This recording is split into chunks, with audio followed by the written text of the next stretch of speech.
What's the difference between losing money and losing value? If you own something of value, you own a nice home, and let's say it's worth, I don't know, just pull a number out of the air, $750,000. You just bought it, you're proud of it, you thought you got a good value, and over time you're confident it'll prove itself to be not only a great place to live, but probably prove to be a worthy place to have some money parked.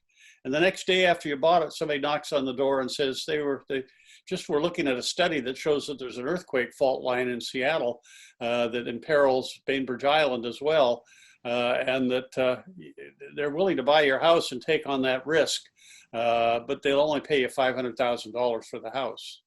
You know, it's a firm offer. They've got cash in their pocket. They're willing to give it to you today for your, do you sell the house? If you did, you sustain a loss because you would be selling it for less than you paid for it.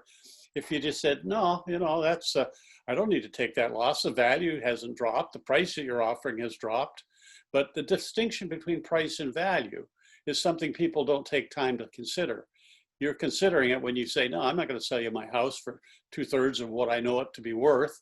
You do the same thing with stocks. You know, if the market price of a good portfolio goes down and you sell at a lower price than you paid for, yeah, you'll lose some money. If you don't sell, you don't realize that loss. You know, if a football coach wants to win a game, he can't go into the football game and tell his team, listen, by all means, don't ever lose a yard. You know, you'll never play a football game with the thought of winning if you're not willing to risk losing yards. But losing yards is not synonymous with losing the game. You've got to be prepared to lose yardage. You've got to be prepared in the financial markets at times to see prices lower than they were the day before. If somebody had had a crystal ball and could have figured out every year for the last 25 to 50 years, what will be the high watermark for the market this year? Because I want to buy at the absolute high every year in the future. And if they were able to do that, they had that crystal ball and said, today's the day the market said it's all-time high for the year, I'm going to plunge, I'm going to buy. If they had done that every year for the last 25 years, they would have made so much money by buying at the high, because the highs 25 years ago were so low in relation to the highs today. And does that mean prices today are way overpriced? No, business values have gone up. Society has changed. If you're waiting to buy another $25,000 or $25,000 house, yep, you know, good luck. Just take a good look at the history or the things you can learn from history. I take an example in the book. I take 25 years ago, 50 years ago, today, 25 years from now, 50 years from now. I say, okay, 50 years ago, the average house sold for about $32,000.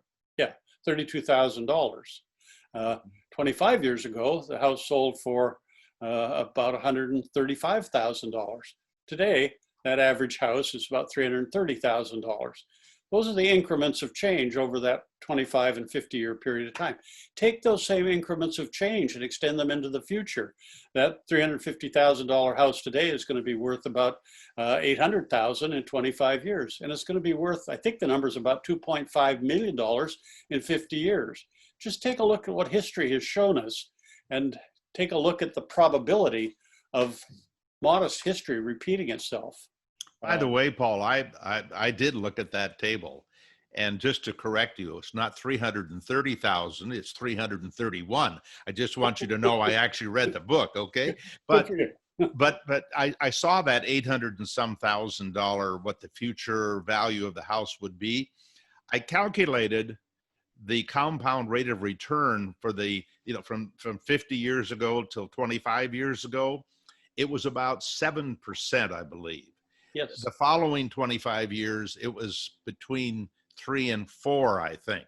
So even knowing where we might fall in the inflation question could have make a huge difference, but it doesn't change the impact of inflation, whatever it might be, 3% or 5%. It's a life changer for people who are trying to buy that inflation adjusted cost of living if you haven't done something to save for the future now.